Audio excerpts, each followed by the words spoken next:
O'qishdagi mahorat. Kitob o'qish mahoratini oshirish yo'llari.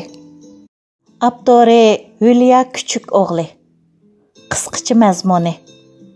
Tadqiqotchilar o'quvchilarga kitob o'qish mahoratini o'rgatishning o'quvchilarning tushunishini o'stirishdagi muhim omil ekanligini bayqadi.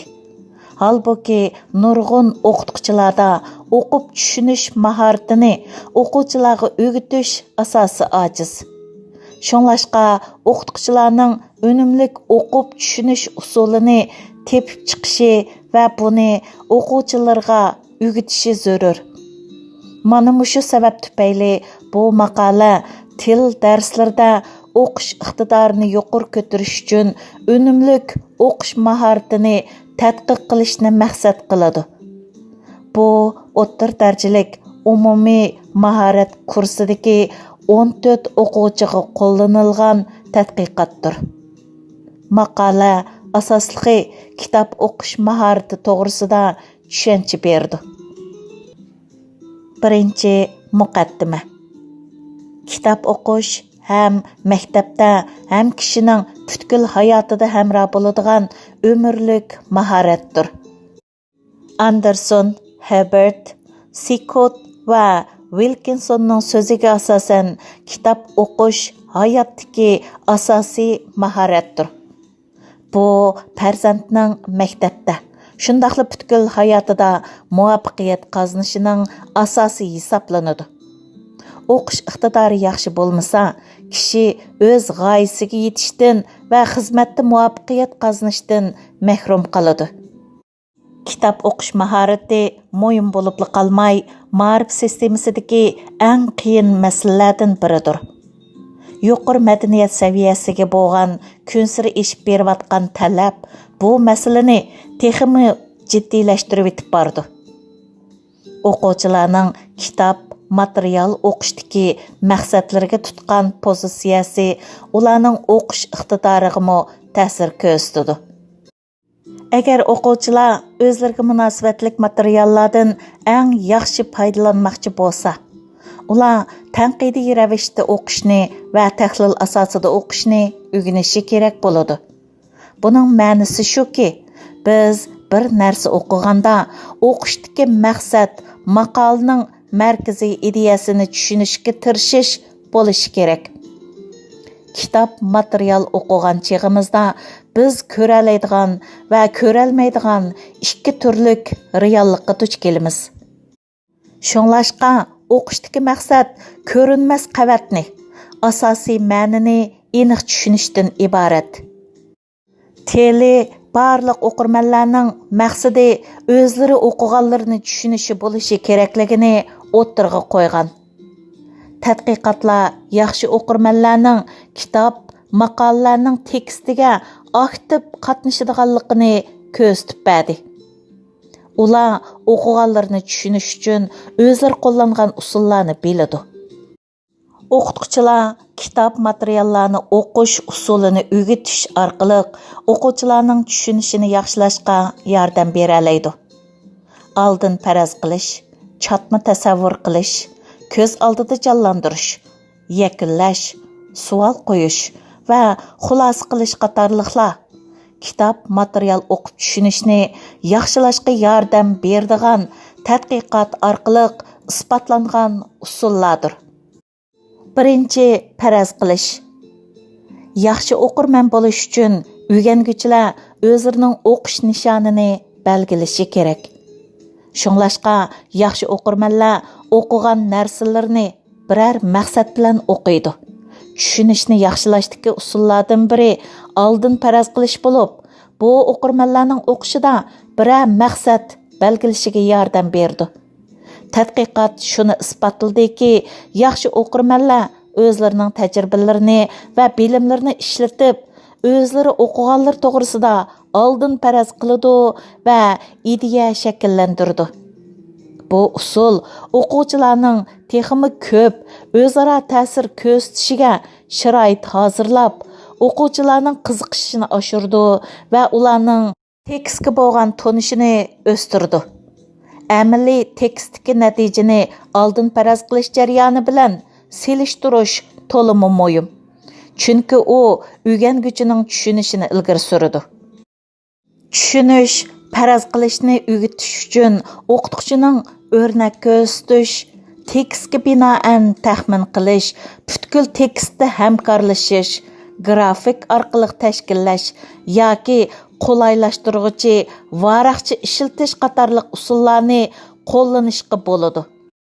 Tema, mundaraja, rasm va ochqichliq so'zlarni ishlatish, faraz qilish usullaridan hisoblanadi. Yana bir muhim oldin faraz qilish usuli bo'lsa, o'quvchilarni tekst orqali konkret nuqtalarda oldin faraz qildirish, farazga baho bergizish va zarur tepilganda oldin farazni tuzitish qatorliqlardan iborat. Ikkinchi, ko'z oldida jonlantirish. Yaxshi o'qirmanlarning tekstni tushunishda qo'llanadigan yana bir usuli ko'z oldida jonlantirishdir. Ko'z oldida jonlantirish o'qirmanlardan o'qilgan rasmning yasalishini talab qiladi. O'qituvchilar o'quvchilarni hikoyadagi tangshak, personaj va harakatlarni tasavvur qilishga ilhomlantirsa bo'ladi.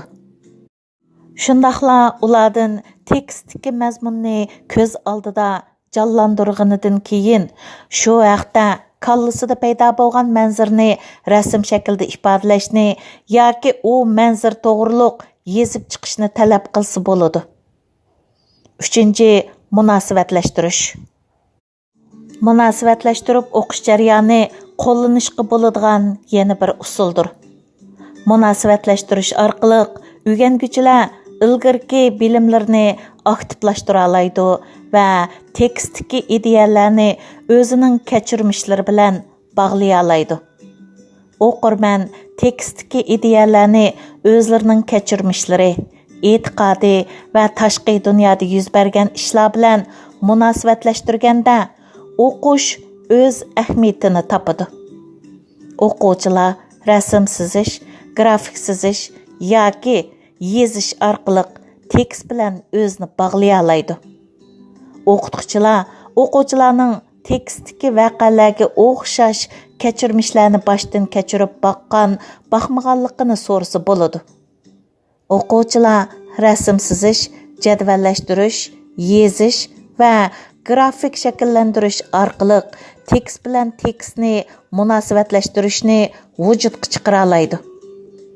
Bu xildagi tekst bilan tekstni munosabatlashtirish hikoyadagi personajlarning o'zaro qandaq munosabati borligi yoki hikoyadagi elementlarning qandaq munosabati borligi qatorliqlarni asos qilsa bo'ladi. O'quvchilar rasm chizish, jadval tuzish, yezish yoki grafik tuzish orqali tekst bilan real dunyoni munosabatlashtira oladi. Tekst bilan real dunyoni bog'lash, hikoyadagi personajlarni kunimizdagi personajlar bilan selishtirish yoki tekstning mazmunini bugungi dunyo bilan selishtirish orqali amalga oshiriladi. 4. Xulosalash. Xulosalash jarayoni o'qirmanlardan o'qish jarayonida nimaning muhimligini aniqlashni va o'qirmanlarning o'zi o'qigan mazmundagi uchurni o'z so'ziga aylantirishni talab qiladi. Xulosalash jarayonida o'quvchilar asosliq ideyalarni qo'llovchi ideyalardan farqlantira oladi. Munosabatlik bilimlarni munosabatsizlardan farqlantirish xulos jarayonidagi yana bir nuqta hisoblanadi. Odatda o'quvchilar uchun xatarlik deb qaralgan uzun o'qishliq bo'laklarmi o'quvchilarning fikrini shakllantirishga yordam berdi. 5. Savol so'rash. O'qirmanlar o'qishdan avval, o'qish jarayonida va o'qib bo'lgandan keyin savol so'rash usulini qo'llana oladi. Savol so'rash jarayoni o'qirmanlardan ma'no shakllantirish, tushunishni kuchaytirish, javob tepish, masalalarni hal qilish va yangi uchurlarni bayqash uchun o'zidan savol so'rashni talab qiladi. Bu usul orqali o'quvchilar o'qish jarayonida tekstga qaytib, o'qishdan ilgari, o'qish jarayonida va uningdan keyin o'qituvchi so'rgan savollarning javobini topa oladi. Bu usulga asosan o'quvchilar amaliyat, yakunlangan yoki savollarni farqlantirishni mashq qiladi. 6. Yakun chiqarish. Xulosa chiqarish qurlar orasidagi o'qishni ko'rsatadi. O'quvchilarning o'z bilimini va darsdan erishgan uchurlarni ishqa solib, o'z xulosasini chiqarishi kerak bo'ladi. Yakun chiqarish orqali o'quvchilar oldin faraz qila oladi, markaziy nuqtani farqlantiradi, tekstdan ma'no hosil qilish uchun uchurlarni ishqa sola oladi va ma'no hosil qilish uchun rasmlarni qo'llanadi. O'quvchilarga tekstdan xulosa chiqarmoq uchun kirishtirilgan rasm, grafik, surat, chesla, munosabatlik kalima qatorliqlarni ishiltish choralariga berilsa bo'ladi. 2. Harakat tadqiqot savoli. Bu tadqiqotning muhim nuqtasi o'qish usulini qo'llanish orqali o'qib tushunishni yaxshilashtir. Ustoz tadqiqotchining qarashicha, o'quvchilarda o'qish usuli to'g'riliq, puxta asos bo'lmasa, o'quvchilar o'qish yillarida va umr bo'yi buning dardini tortadi. Tadqiqotchi o'qib tushunish usulini o'rgatish orqali o'quvchilarga o'qish еңі ta'minlashni umid qiladi va bu orqali o'quvchilar texmo ahamiyatlik o'qish tajribasini taraqqiy qildirdi. Bu jihatdagi tadqiqot savoli o'qish usuli o'quvchilarimning o'qib tushunish izlanishiga yordam beramdi din iborat. Bu tadqiqotning maqsadi o'quvchilar o'qish usulini qo'llangandan keyin o'quvchilarning o'qish iqtidorining o'sishini tahlil qilishdir. 3. Metod.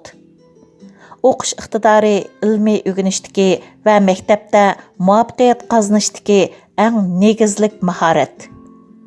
Amerikada elib berilgan bir tadqiqot natijasiga qaraganda, mahoratlik o'qish iqtidori kishining shaxsiy va kasbiy hayotida qanchalik natijaga erisha oladiganligi bilan zich munosabatli ekan. Bu sababdan men bu harakat tadqiqotini qaror qildim. Broven va Dowlingga ko'ra, harakat tadqiqoti atalg'ular o'z amaliyotida o'zgarish hosil qilmoqchi bo'lgan turlarga qo'llanadigan atalg'u bo'lib, odatda maktab muhitida harakat tadqiqoti elib berildi. Corey harakat tadqiqotining qimmati keng tomoshabinlarga umumlashtirish bo'lmasdan, balki kundalik amaliyotda yuz bergan o'zgarishda deb qardi. Harakat tadqiqoti aks ettirish jarayonidir. U o'qituvchilarga yaqin bo'lgan amaliy andishlarni bir taraf qilib, ularni ko'rishga yo'l qo'ydi. Harakat tadqiqotining asosli maqsadi maktablarda yo'liqqan haqiqiy masalalarni hal qilish va o'quvchilarning muvaffaqiyatini oshirishning yo'llarini izlashdir. Harakat tadqiqoti jarayoni ma'rifchilarga ehtiyojni faraz qilish, tekshirish bosqichlarini xotirlash, sonliq ma'lumotlarni analiz qilish va ko'ngildagidek natijaga erisha oladigan qarorlarni chiqarish jihatlarida yordam berdi. Oddiy qilib aytganda, harakat tadqiqotining bosqichlari planlash, harakatga o'tish, kuzatish va o'ylanish qatorliqlardan iborat. Tadqiqot natijasi shuni ko'rsatdiki, o'quvchilar o'zlarining qaysi usulni qo'llanganligi va u usulning tekstga qandaq ma'nolarni elib keladiganligini tahlil qilganda tushunishni yaxshilay oladi. 1. Sonliq ma'lumot to'plash asbobi va tadqiqot jarayoni. Bu tadqiqot turining maqsadi o'quvchilarning o'qish еңінің saviyasini bilish va ularning o'qish usulini yaxshilashdir. Tadqiqot o'qituvchisi oldin faraz qilish, munosabatlashtirish, ko'z oldiga keltirish, yakunlash, savol so'rash va xulosa qilish qatorliqlardan iborat 6 xil usulni qo'llangan bo'lib, bu usullar o'quvchilarga tunishtirilgan va 3 hafta mashq qilingan. Aldı bilan tadqiqot o'qituvchisi o'quvchilarning bu usullardan xabari bor yo'qligini bilish uchun o'qish engini tekshirishni qo'llangan. Tadqiqot natijasi 14 o'quvchining 9ning bu usullardan xabari yo'qligini ko'rsatgan. Aldı bilan bu strategiyalarni tadqiqot o'qituvchisi ulgi qilib ko'rsatgan. Ikkinchi qadamda bu usullar butun sinf, ondan kichik guruh bilan oxirida yakki shaxs holatida qo'llanilgan. O'qish usullari tunishtirilgandan keyin tadqiqot o'qituvchisi tushunish strategiyasi ko'rsatkichi, ya'ni MSI orqali o'ttirg'i qo'yilgan strategiyalarning o'quvchilarning o'qishdagi tushanchisini o'zgartmaganligini tekshirgan. Bu ko'rsatkich o'qishdan ilgari, o'qish jarayonida va o'qishdan keyin qo'llanilgan o'qish usulini pishiq bilishdagi qurol hisoblanadi. Arqadan tadqiqot o'qituvchisi yarim shar darslik kitobdan 4 hafta o'qish tekstini mashq qildirgan. 4-chi natija va xulosa. O'qish engi ko'lamining natijasi va shaxsiy kechirmishlarim shuni isbotladiki, tadqiqot boshlangan mezgilda o'quvchilarimda o'qish usuli jihatda bilim kamchilidi. O'quvchilarda o'qish usuli haqida bilim va amaliyat kamchilidi. Ammo atrofliq tadqiq qilingandan keyin ularda yaxshi ilgirlashlar hosil bo'ldi. Tadqiqotchi bo'lish sifatim bilan darsxonada bu usulni qandoq qanot yaydirish to'g'risida ba'zi andishlarim bor edi. O'qish usuli son jihatda o'quvchilarni gangirtib qo'ygan bo'lishi mumkin. Bu yerdagi yana bir masala, bu o'qib tushunish usullarining ko'pinchisi o'quvchilar uchun yangi hisoblanganlikdan o'quvchilarning tushunish usulini o'z oldiga qo'llanish orqali muvaffaqiyat qozonishdir. Men bu ahvolni yengish uchun o'quvchilarni har bir bosqichda yetaklash va nazorat qilishga majbur bo'ldim. Bo'libmi savol so'rash, yakunlash va xulosa chiqarish usulini qo'llanishda shundoq qildim. Inchiki o'gitishdan keyin o'quvchilarimning yaxshilanishini his qildim. Bu tadqiqot o'quvchilarim va men uchun xeyli foydali bo'ldi. Harakat tadqiqotning natijasi menga o'qish usullarini darsligimga qandoq birlashtirish haqida ishonch ato qildi. O'quvchilarga kelsak, ular o'qish usullarini texmi yaxshi tushundi. Ularning o'qishdagi tushunchasi yaxshilandi. Harakat tadqiqoti unumli tajriba bo'ldi.